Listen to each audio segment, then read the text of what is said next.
This one just says, how do you write effective letters to MPs? The advice I'd give on this is twofold. Firstly, harness the power of the story. And secondly, do it en masse where possible with lots of others. What do I mean by the power of the story? I mean that far more effective than arguments to logic, appeals to general principles, is stories. Now, you would think that would not be the case with MPs and the way they're going to make general public policy decisions, but it in fact is the case.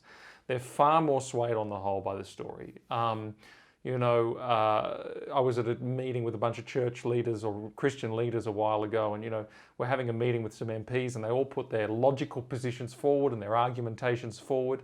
It was interesting, one person in the room, all they did was actually tell two stories of children of families within their church movement who had been bullied at school. That was by far the most powerful message of the day, and it was the one that made the most impact on the MPs that were there. I do the same. So when I go into a Senate inquiry, most of the time I don't do what others do, where you give your 5-minute opening statement before you take questions. Most people will try and summarise their submission. And you see the senators or the MPs or whoever's on the thing just doing this and not listening and tapping away on their phones. You go in there and you tell a story. And you tell a compelling story, and they listen. I learned this the first time I ever did it, and I watched them just listen to the story. And I told a story, it was same-sex marriage, religious freedom at the time. I told a compelling story of a Washington state-based florist in the US and how she had a very dear friend, but because she didn't do the flowers for his same-sex wedding, they had a falling out and he now sued her. And it was a sad story, and I told it and it caught their attention.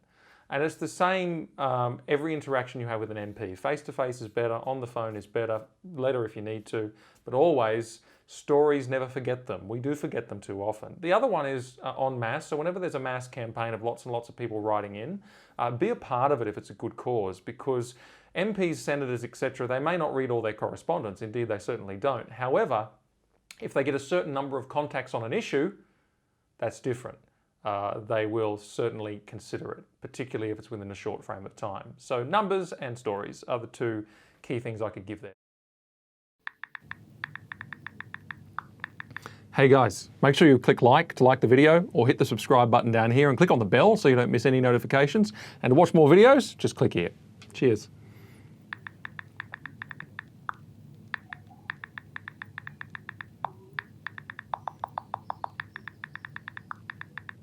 Go on, click one. You know you want to.